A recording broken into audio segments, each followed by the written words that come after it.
You know that feeling when you're like a normal guy, but for some reason life has decided that you're not supposed to have it easy? Well, that's me. My name is Joe, I'm 21, and I'm probably the shyest loser in our entire university. It's not that I'm a total ugly nerd. I'm pretty average looking. Light brown hair, gray eyes, average height. Not a cover model, but not a loser either. It's just that when it comes to interacting with people, especially people I like, I turn into a mumbling bundle of nerves. It's like my brain decides, oh, someone cute. Let's forget all the words and just make weird noises. I got into the university to study economics only thanks to my persistence and several sleepless nights before exams. My parents wanted me to become a respectable person. Their words, not mine. But the problem is that they could only pay for half of the tuition, and the rest is my headache. So here I am, instead of enjoying student life, hanging out and making friends, working like crazy.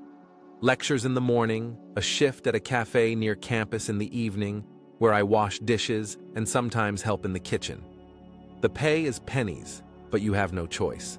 When you come from a middle-income family, where every dollar counts, luxury is buying yourself a new pair of sneakers once a year. I was lucky with my roommates in the dorm. Richie and Mark are the golden youth, daddy's boys with premium credit cards and expensive clothes. They are not exactly evil, but they like to make fun of people like me. Hey Joe, are you wearing that t-shirt again? Did she go to college with you? Richie, laughing like a horse. Oh, come on, maybe it's his lucky t-shirt. He's picked up 0 girls in it, and Mark is right there. I usually laugh it off or pretend I don't care, but damn, it hurts. Especially when they start discussing their adventures and conquests. Joe, have you seriously never had sex? Ever? Not even once? At 21? Mark asked one day when he and Richie got home from a party. I mumbled something about just waiting for the right moment. In reality, I'd only kissed a couple of times. Emily at prom. She was drunk, and I think she mistook me for someone else. And David freshman year. We were both fucked up after finals, and it just happened. But it never went beyond kissing. As soon as I felt like someone was interested in me, I'd go into full-on panic mode and find a way to screw it up. Bro, you're a record-breaking virgin. You should get a medal or something, Richie laughed, and he and Mark bumped fists. I smiled and went to the library under the pretext of studying for a test. I stayed there until closing time because I didn't want to go back to my room and listen to their teasing. But the worst was at university. Somehow the rumor about my virginity spread throughout the entire class. Now even those with whom I used to communicate normally began to look at me as if I were some kind of freak. Joe, remember Alexa from your parallel class? She said she'd like to hook up with you. For charity, of course. Brad, one of the class monitors, once said right in the middle of the cafeteria so that everyone could hear. The people around me burst into laughter, and I sat there and felt myself blushing to the roots of my hair. I wanted to fall through the ground or at least tell them all to fuck off, but instead, I just smiled stupidly, pretending that everything was fine. Dude, maybe you should just pick up a prostitute? Solve the problem once and for all? This is Connor, who was sitting next to him. Yeah, but he only has enough money for the ugliest and oldest one, Brad added, and another wave of laughter swept across the tables. They are right about one thing. I really have almost no money. After paying for my studies, dorm, and food, there are literally crumbs left. I rarely even go home because bus tickets are a luxury that I can't always afford. The worst part is when you come back to your room after a day like that. You lock yourself in the bathroom, turn on the water, and just stand there, pressing your forehead to the cold tiles, trying not to cry like a little kid. Because fuck, it's offensive. It's offensive that you're considered a loser just because you don't have money. It's offensive that you're laughed at for your lack of experience, which, well, excuse me, hasn't happened in my life yet. Sometimes I imagine how one day I'll be rich and come back to the class reunion in a cool car with a hot girl or guy, I don't really care, and all these assholes will watch with their mouths open. Stupid fantasy, of course. And then one particularly bad night, after Brad and his friends had humiliated the entire group yet again, I was sitting alone in my room. The neighbors were at some party, and just staring blankly at the wall. Something inside me broke.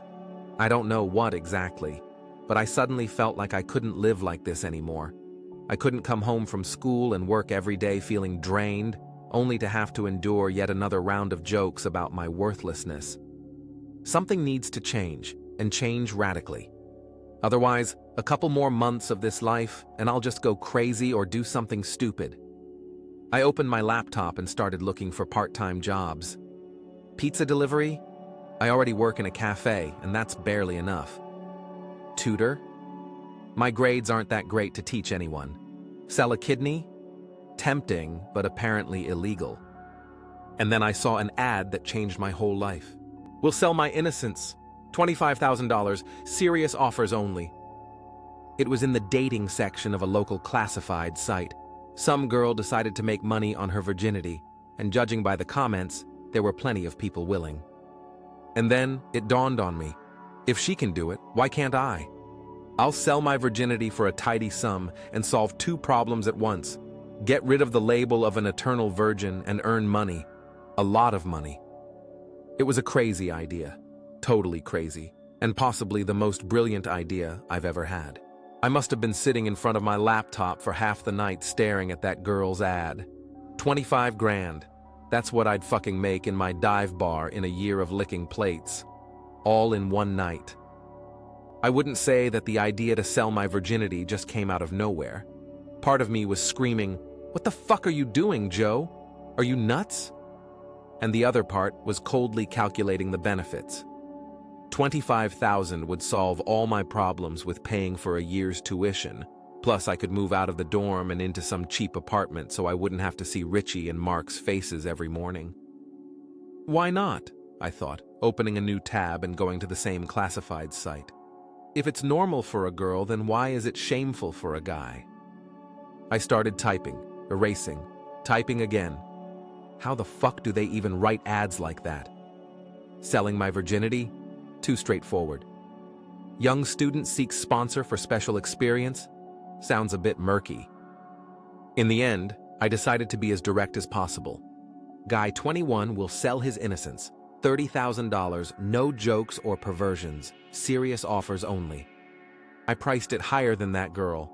Fuck knows why. Maybe to weed out the weirdos, or to make up for the fact that I'm a guy and not a girl. Or maybe just because I really needed the money and decided my ass was worth more.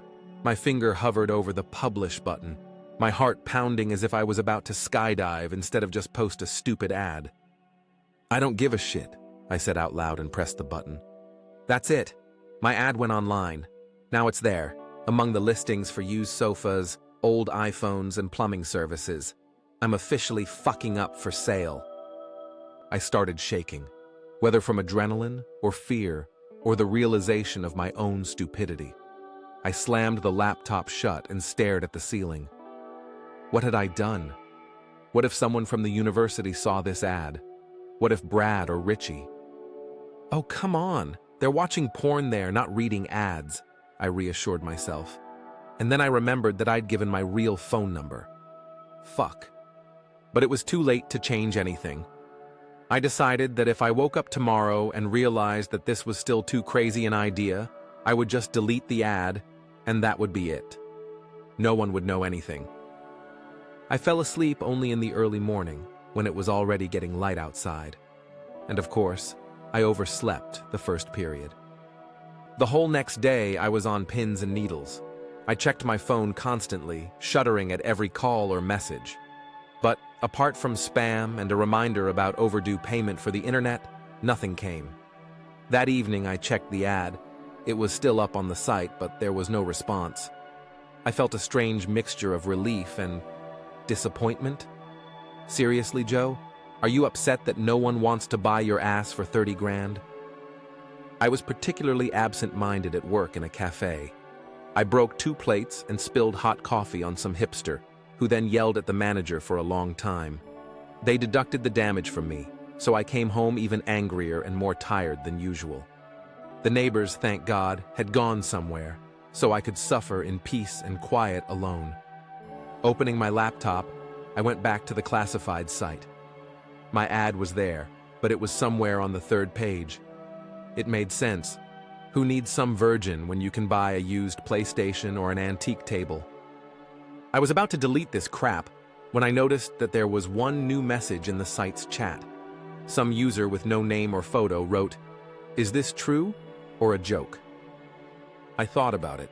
Should I respond, or should I just forget about it and delete the ad, pretending that nothing happened?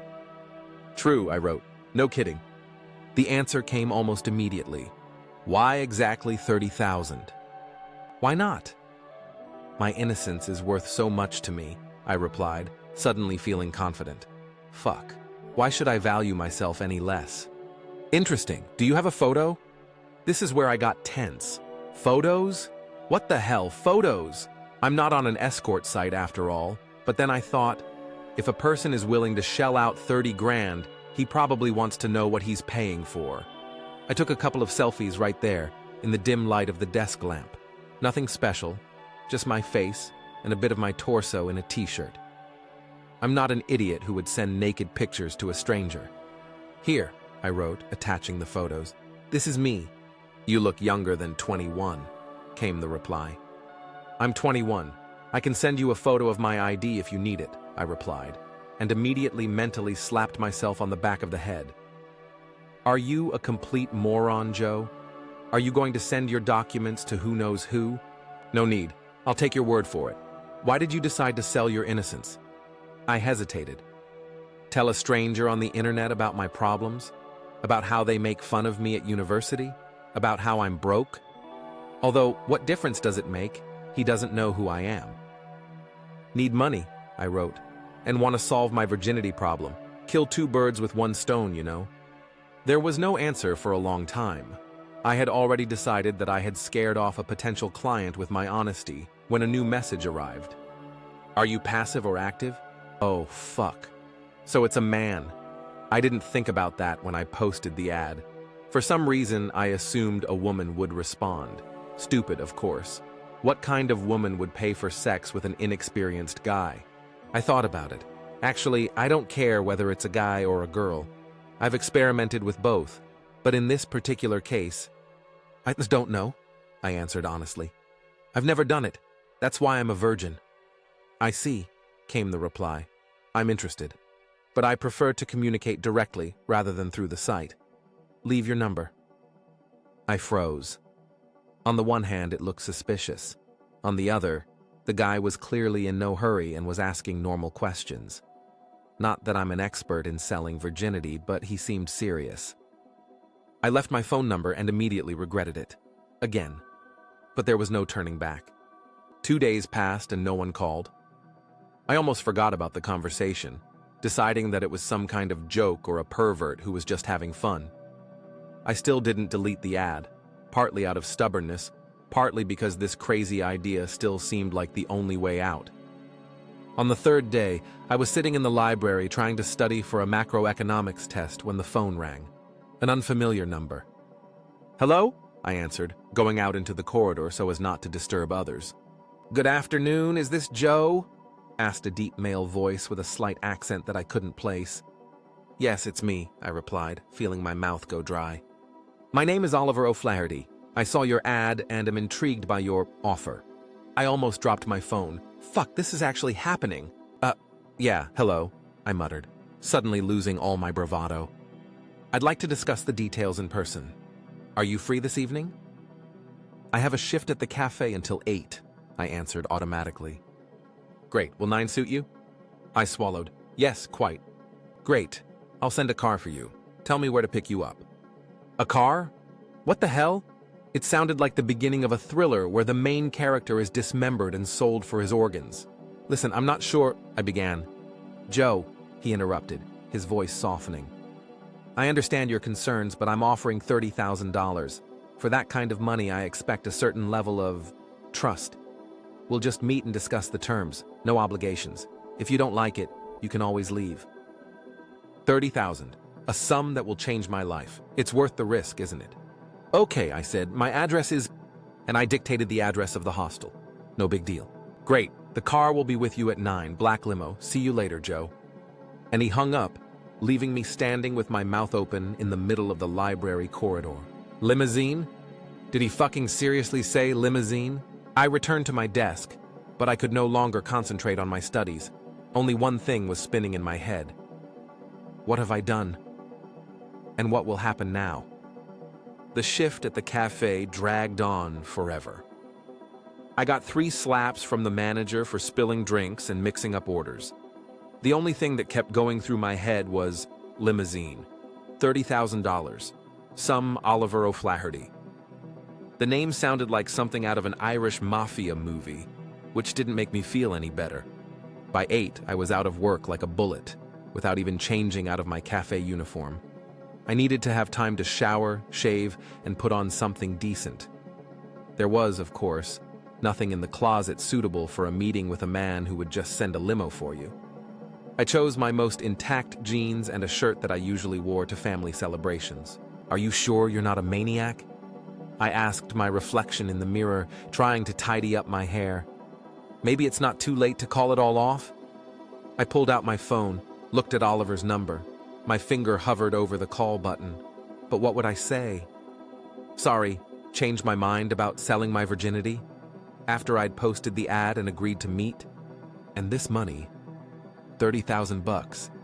It's like winning the fucking lottery. At 8:55, I was already standing at the entrance to the dorm, nervously glancing at my watch. Richie and Mark, fortunately, were wandering off somewhere again, so I didn't have to explain where I was going in my dress clothes. At exactly 9, a black limo pulled up to the side of the road. No exaggeration, a fucking limo, long and shiny, like in rap videos. Several students passing by stopped and started staring. A driver in a suit, hell, a real suit like in the movies, got out of the car and opened the back door. "Mr. Joseph?" he asked in a formal tone. I nodded, unable to get a word out. "Please." He gestured for me to get into the car. I climbed inside, feeling completely surreal. The interior was luxurious. Leather seats, a minibar, tinted windows. But Oliver was not there. "And where?" I began. "Mr. O'Flaherty is expecting you at his residence," the driver replied, closing the door. Fuck, in a residence. Who even says that? People have houses, apartments, but residences? It sounded somehow pompous and scary. We drove for about half an hour, leaving the city on some highway. I was getting more and more nervous. What if this Oliver really was some kind of psychopath? Or an organ dealer? Who pays 30 grand for sex with an inexperienced kid? But when we turned onto a private road and I saw the house, all my worries faded into the background. It wasn't a house, it was a fucking mansion. A huge white building with columns, a perfectly manicured lawn, and a fountain out front. All this splendor was illuminated by soft lighting and looked like a set for a movie about the lives of millionaires. "We're here, sir," the driver said, opening the door for me. I walked out feeling my legs shaking. What the hell am I doing here? A butler, yes, a fucking butler in a suit, met me at the entrance and led me through a huge hall into some office. I walked, trying not to stare too openly at the marble floors, crystal chandeliers, and paintings that clearly cost as much as our entire university. "Mr. O'Flaherty will be here in a moment," said the butler. "Would you like something to drink?" "No thanks," I squeaked. My voice sounded like I'd swallowed helium. Left alone, I looked around. The office was huge, with floor-to-ceiling bookcases, leather chairs, and a massive table that could easily accommodate all the heads of our department. So this is how the rich live, I thought, sitting down on the edge of the chair. I tried not to touch anything, afraid of breaking or dirtying something. The door opened and he entered the office. Oliver O'Flaherty. The first thing I noticed was that he was much younger than I had imagined. For some reason I expected to see some old pervert, but in front of me stood a man of about 35, tall, fit, with dark hair and piercing blue eyes. He was dressed in a perfectly fitting gray suit that probably cost as much as my entire year of school. "Joe," he said with a slight smile, "I'm glad you accepted my invitation." His voice was the same as on the phone, deep, with a slight accent that I now identified as Irish. "Hello, Mr. O'Flaherty," I replied, standing up. "Please, call me Oliver." He walked to his desk and sat down opposite me. I don't like formalities, especially in such unusual situations. I nodded, not knowing what to say. It all felt so unreal that it seemed like a dream or a hallucination. "So," he continued, leaning back in his chair, "I saw your ad, and I must admit, it intrigued me. It's not every day you come across such a offer." "Yeah, it was a bit spontaneous," I admitted, feeling myself blush. "Spontaneous decisions are often the most sincere," he smiled. "But before we continue, I must make sure. Are you really innocent, as you claim?" "Well, here goes, fucking interrogation." "Yes," I replied, looking him straight in the eye. "I've never had sex, not with a girl or a guy." "Why?" The question caught me off guard. I mean, why am I a virgin? Well, it just happened. I'm pretty shy, and studying takes up a lot of my time and work. "No," he interrupted. "Why would you sell your virginity? It's a rather unusual move." I thought about it. Should I lie? Should I say it was just for the money? But for some reason I wanted to be honest with this strange man. "They laugh at me," I blurted out. "At university, because I have no money and I've, well, never been with anyone. And I decided that if I sold my virginity, I'd solve both problems at once." Oliver looked at me intently, and I couldn't understand what he was thinking. "That's an interesting approach," he said finally, "and quite practical." He opened a desk drawer and took out some kind of folder. "I've prepared a contract," he said, handing me the papers. "Nothing complicated. It guarantees that you will receive the agreed-upon sum of $30,000 after our meeting, and that everything will remain confidential." I took the folder, feeling my hands shaking slightly. A contract? Seriously? I thought that only happened in movies like 50 Shades of Grey. "You can read it now or take it with you and think about it," Oliver continued. "No pressure." "No, I'll read it now," I said, opening the folder. The contract was several pages long, with a bunch of legalese. But the gist was simple. I provide my services, he pays the money, no one tells outsiders about it. "Everything looks fine," I said, although I didn't really understand a damn thing of this legalese. Oliver handed me a pen. "Are you sure? Would you like to take some time to think about it?" I looked at the pen, then at Oliver. There was something strange in his eyes. Not lust or sadistic pleasure as I had feared, but rather curiosity, and maybe even kindness. "I'm sure," I said, and signed the contract. Oliver took the documents and signed them too. "Excellent," he said, putting the folder away in his desk.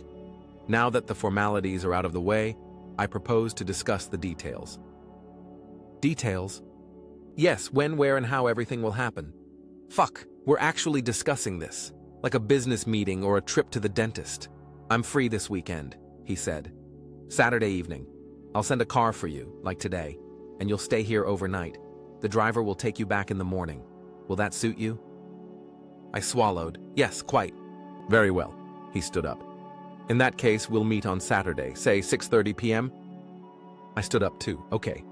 Oliver walked me to the door, then suddenly touched my shoulder. "Joe, you can change your mind any time before Saturday. Just call me. No hard feelings or consequences." I nodded, surprised by this sudden show of concern. "Thank you, but I won't change my mind." He smiled, and that smile made something strange move inside me. "See you Saturday, Joe." The butler walked me back to the limo, and I sat in a daze the entire way to the dorm, unable to believe what had happened. I, Joseph, a worthless college loser, have just signed a contract to sell my virginity for $30,000 to a successful, rich, and damn pretty hot man. It was madness, complete utter madness. And the strangest thing? For some reason, I wasn't afraid at all. On the contrary, I felt some strange liberation, as if I had thrown a heavy burden off my shoulders. The decision had been made. The contract was signed. On Saturday night, I will lose my virginity, and I will be $30,000 richer. The limousine stopped at the hostel and the driver opened the door for me. "See you on Saturday, sir," he said with a slight nod. "See you on Saturday," I replied as I got out of the car. I stood and watched as the limousine disappeared into the night, taking with it the signed contract and my last doubts. Whatever happens on Saturday, my life will never be the same. These 3 days before Saturday were like some kind of fucking dream. I went to classes, worked in a cafe, pretended that everything was normal, but inside I was in total fucking trouble. Wednesday morning I woke up thinking, fuck, did I really do that? Did I really sign a contract to sell my ass? It seemed so crazy. But then I remembered the mansion, the limo, and Oliver himself with his piercing blue eyes, and I realized it was all real. In macroeconomics, Brad, as usual, began his banter. "Hey Joe, virgin, how's your right hand doing? Has she filed for divorce yet?" Before, I would have blushed and cringed, but this time I just smiled. Fuck off, Brad. His mouth dropped open in surprise. I've never snapped back before. "Wow, little Joe has got balls?" he laughed, but it sounded a little uncertain. "You have no idea," I replied and turned away. That small moment of resistance gave me a strange sense of satisfaction. Maybe it was the contract with Oliver, or the money that would soon be mine, or just the fact that I had finally done something decisive, but I felt like a different person. I tried to study for the test that evening, but I couldn't concentrate. My thoughts kept returning to the upcoming Saturday. What will happen? How will it be? Will it hurt? Will I like it? And what the fuck should I wear? I had 0 sexy things in my closet. Everything was either shabby or too casual. Not that it mattered. The clothes were going to come off anyway, but I wanted to look not completely shabby. I decided to prepare. On Thursday after work, I went to the drugstore and, blushing like a tomato, bought lube and condoms. The cashier, an elderly woman with a kind face, didn't even blink, but it still seemed to me that everyone around me knew why I was buying this. Then I Googled it. There's so much information about first times, especially for guys with guys. Some articles were so clinical they killed all excitement. Others were so explicit I blushed reading them in the library, afraid someone would look at my screen. But the more I read, the calmer I became. It all seemed, well, not so scary. Technically challenging, maybe a little awkward, but not terrible. On Friday, I couldn't resist and spent almost my entire last paycheck on new underwear and a decent shirt. The cashier at the clothing store, a cute guy with a pierced eyebrow, winked at me. "Date?" "Something like that," I replied, feeling my cheeks burn. "Good luck," he said, handing me the shopping bag. Luck certainly won't hurt me.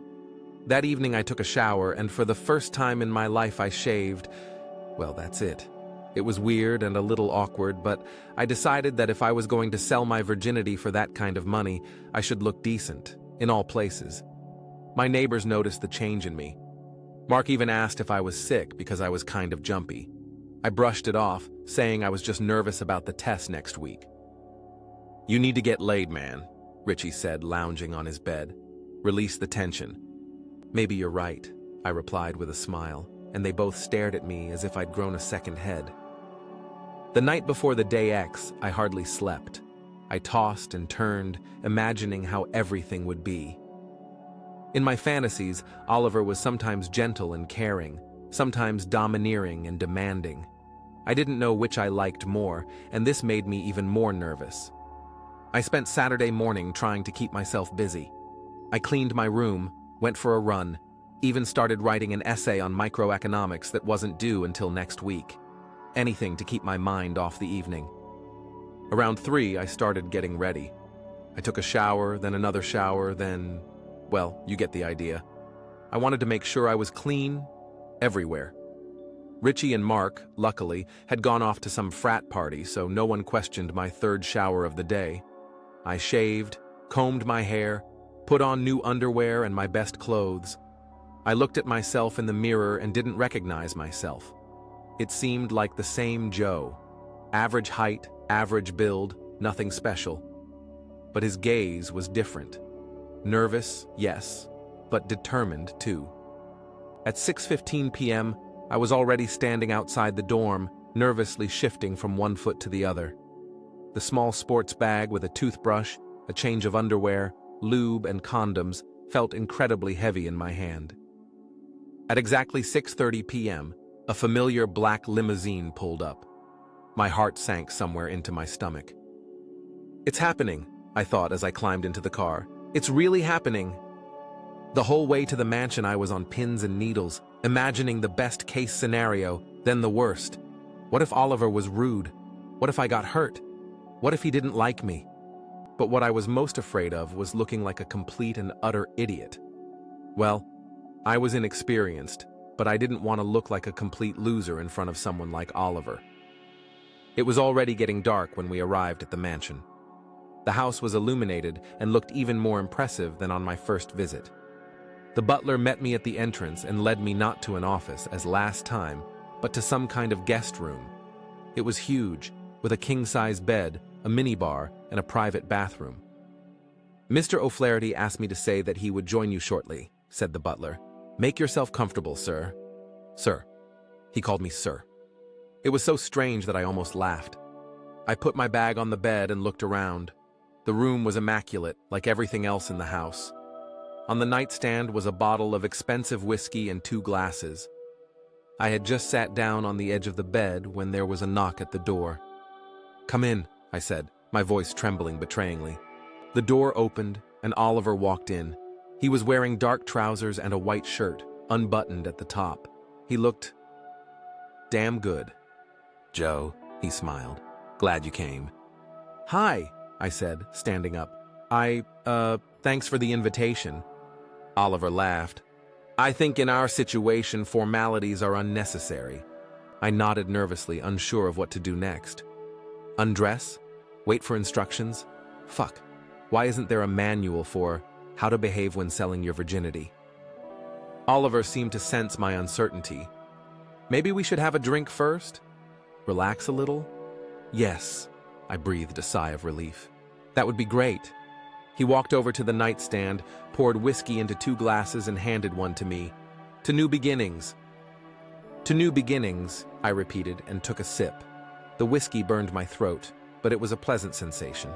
"So," Oliver said, sitting down in the chair and gesturing for me to sit across from him. "Before we get down to business, I'd like to get to know you better." "Get to know me better?" I asked, nervously clutching my glass of whiskey. What exactly do you want to know?" Oliver took a sip and leaned back in his chair, his posture cat-like and relaxed, the complete opposite of my tense body. "Anything you want to tell me. What are you studying at university? What are your hobbies? What are your plans for the future?" I was confused. I expected anything from a straight-to-the-point conversation to some weird fetishes, but not a normal first-date conversation. "I'm studying economics, 3rd year," I began hesitantly. "I work in a cafe to pay for my studies. I don't have any special hobbies, no time, to be honest." "And if you had time, what would you do?" I thought about it. No one had ever asked me questions like that before. "I would probably read more, and maybe try playing guitar again. I went to school, but then I quit." Oliver nodded as if this was the most interesting fact he had ever heard. "The guitar is a great instrument. I tried to learn it myself, but it was no use. I guess I lack talent." "Oh, come on, I just need to practice," I said, feeling weird discussing guitar with the man who would take my virginity in a few hours. He smiled. "Maybe you're right. It's never too late to try again." The conversation flowed unexpectedly easily. We talked about music, books, films. It turned out that we had similar tastes in cinema. We both love science fiction and psychological thrillers. Oliver told us about his travels. He had traveled half the world and talked about it without bragging, just like something ordinary. An hour later, when the bottle of whiskey was half empty and I felt a pleasant warmth throughout my body, Oliver suddenly asked, "Joe, why did you really decide to sell your virginity?" I looked away. Maybe it was the alcohol loosening my tongue, or maybe it was just the atmosphere that made me open up, but I told him everything. About the teasing at university, about the constant lack of money, about how I felt like a loser. "You know, I was like that at school too," Oliver said suddenly, looking past me. Not the most popular guy from a family with modest means. They laughed at me too. "Oh, come on," I said in disbelief. "You? But you're so confident." He smiled, and there was something sad in his smile. It comes with experience. And with money, of course. It's easier for people to respect you when you have a bank account. "And how did you get rich?" "I worked my ass off. I started small, trading stocks in college, then starting my own company. There were ups and downs, but I never gave up." I looked at him with a new feeling. Behind the image of a successful businessman suddenly appeared an ordinary person who was once just like me. "Why did you answer my ad?" I asked, emboldened by the whiskey. "You can get anyone. Why do you need an inexperienced kid like me?" Oliver was silent for a long time, twirling the glass in his hands. "Your honesty," he said finally. "You didn't try to sound cool or sophisticated. It's refreshing. There's too much fakery in my world." He stood up and walked over to the window. "And to be honest, you reminded me of myself at your age." I also stood up feeling strangely dizzy, either from the alcohol or from this strange, intimate atmosphere. "And what do you think will happen next?" I asked, coming closer. Oliver turned to me. "And what do you want to happen next, Joe?" His voice became lower, deeper. A new shade appeared in his blue eyes, dark, dangerous. I began, but the words got stuck in my throat. Instead of answering, I took a step forward, and not believing my own courage, kissed him. Oliver froze for a second, but then he kissed me back, softly but firmly. His hands went to my waist, pulling me closer. When we pulled away from each other, I was a little shocked by my own boldness. "I'm sorry, I shouldn't have," I began. "It's all right," he interrupted. "It's more than all right." He ran his hand down my cheek, and the simple gesture took my breath away. "Joe, I want you to understand that we don't have to do anything today. The contract, it's just a formality. If you're not ready—" "I'm ready," I said, surprised at how confident my voice sounded. "It's just—" "What?" "I don't know what to do," I admitted, feeling my cheeks burn. "I read it, of course, but—" Oliver smiled softly, without mockery. "Don't worry. I'll show you everything. And if something's wrong, just tell me, and we'll stop. Deal?" I nodded, feeling a strange mixture of fear and excitement. "Deal." He took my hand and led me to the bed. I sat on the edge, feeling my heart pounding. "Maybe you should take a shower first," Oliver suggested. "Relax a little." "Yes, I guess it's worth it," I agreed, glad for the opportunity to collect my thoughts. The bathroom was as luxurious as everything else in the house. Marble tiles, a huge shower stall, fluffy towels.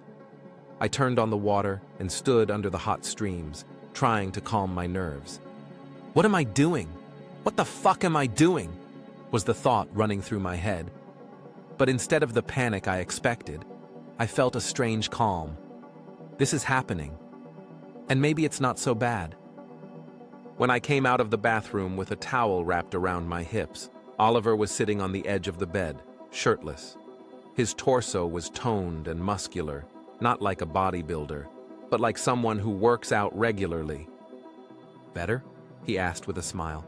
"Yes," I nodded, feeling my cheeks begin to burn again. "A lot." I shifted awkwardly from foot to foot, unsure of what to do next. Oliver patted the bed next to him. "Come here." I sat down next to him, still clutching the towel as if it were some kind of shield. "Relax," he said, putting his hand on my shoulder. "We're in no hurry." His touch was warm, soothing. He began massaging my shoulders, and I felt the tension slowly leave. "You know, you're very attractive," Oliver said, his fingers sliding down my back. "And not just in looks.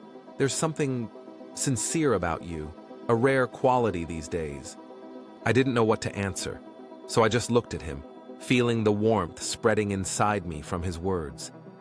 Oliver leaned down and kissed me again, more insistently this time. His hand slid down my neck, then to my chest, and I felt my heart begin to beat faster. When his fingers touched the edge of the towel, I flinched. "May I?" he asked, looking into my eyes. I nodded, not trusting my voice. Oliver slowly untied the towel and it fell onto the bed. I instinctively tried to cover myself, but he gently stopped my hand. Don't. You're beautiful." And there was such admiration in his eyes that I almost believed him. I remember the rest as if in a fog. His hands on my body, his lips exploring every inch of my skin. He was gentle, attentive, constantly asking if I liked it, if I was okay. When it came to the most interesting part, I tensed up with fear, but Oliver was patient. He did everything slowly, carefully, constantly watching my reaction. "Breathe," he whispered. "Just breathe and relax." And to my surprise, the pain was minimal, much less than I had feared. And then the pleasure came, in waves building until it overwhelmed me completely. When it was all over, we lay side by side, breathing heavily. I felt a strange lightness, as if something that had been sitting inside for a long time had finally broken free. "Are you okay?" Oliver asked, turning to face me. "Yes," I replied, surprised at how true it was. "Better than okay." He smiled and pulled me close. I laid my head on his chest, listening to his heartbeat. "You know, you were right," he said quietly. "In what?" "Your innocence was really worth 30,000. I snorted, not knowing whether to be offended or to laugh. "Thanks, I guess." Oliver laughed, his laughter vibrating in his chest. "It was a compliment, Joe. Believe me." We lay in silence, and I felt myself beginning to fall asleep. I don't think I've ever felt so comfortable, so calm in my life. "Sleep," Oliver whispered, kissing the top of my head. "We'll have time to talk later." I closed my eyes, thinking about what had just happened, about the money I would soon have, about how my life would change.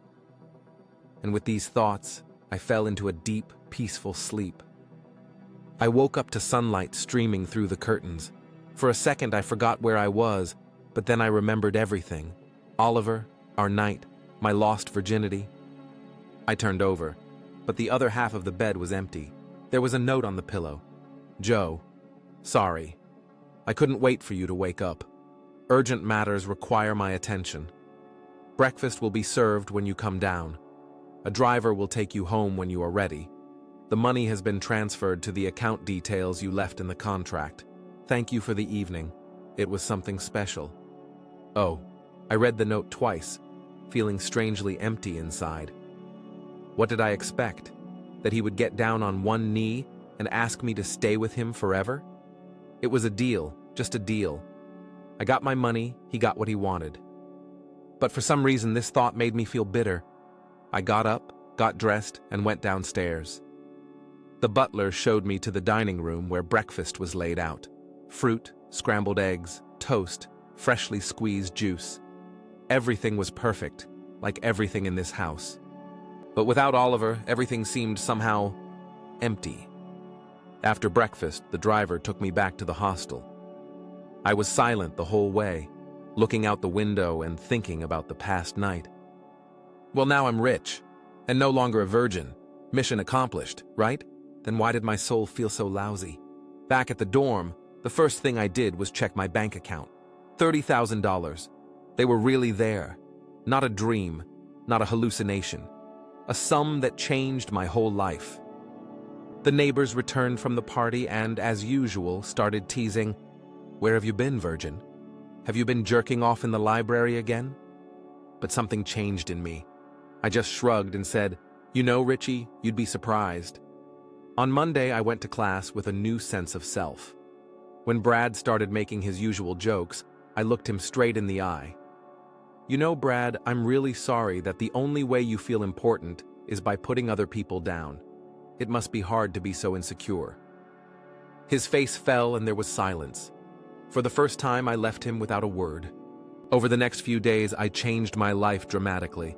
I found and rented a small apartment near campus, quit my job at the cafe, bought new clothes and a laptop. I even bought a guitar, remembering my conversation with Oliver about music. But with all these changes, there was a strange emptiness inside. I kept thinking about that night, about Oliver, about how tender and attentive he had been. In the evenings, I would look at his number on my phone, but I couldn't bring myself to call. What would I say? "Hey, this is the guy whose virginity you bought, let's meet again?" Funny, By Wednesday, I had moved out of the dorm. Richie and Mark were shocked when they saw me packing. "But where did you get the money?" Richie persisted. "I saved up," I answered shortly, packing the last box. The new apartment was unusually quiet. No neighbors, no teasing. Just me and my thoughts about Oliver, which did not give me peace. On Friday, something changed at the university. People who had previously ignored me suddenly started saying hello. Brad kept to himself. Some girl from a parallel class even invited me to a party. But none of this affected me much. That evening, lying on my new bed, I finally admitted to myself I wanted to see Oliver again. Not for money, not for sex, but just to talk to him, to hear his voice. I took out my phone, found his number, but still couldn't bring myself to press the call button. On Saturday morning, I was awakened by a call from an unfamiliar number. "Joseph? This is Eliza, Mr. O'Flaherty's assistant. He would like to meet with you today." My heart skipped a beat. Oliver wanted to meet with me. "Yes, I'm free," I answered, trying to sound calm. "The car will be with you in 2 hours." Exactly 2 hours later, I was sitting in a familiar limo, heading to Oliver's mansion. What did he want? Another night? Or just some contractual formalities? When we pulled up, I was surprised to see that the limo had stopped not at the house, but right at the main entrance to the university. Oliver was standing there, impeccably dressed, attracting admiring glances from the students passing by. I stepped out of the car, my heart pounding. "Oliver? Joe." He smiled, and that smile made something inside me flip. "It's good to see you." "What are you doing here?" I asked, feeling the gaze of dozens of students, including a stunned Brad, who was passing by. "I've been thinking about you all week," Oliver said, looking me straight in the eye.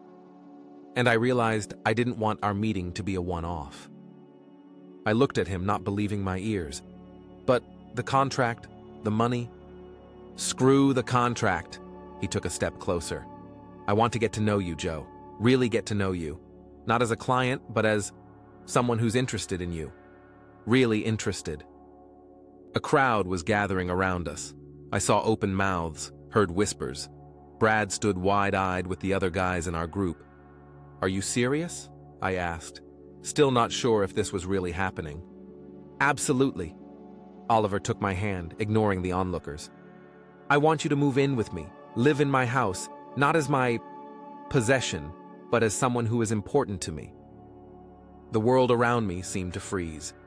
I heard only the beating of my heart and saw only his eyes. Blue, sincere, waiting. What about school? Was the most idiotic question one could ask at that moment, but my brain simply refused to work normally.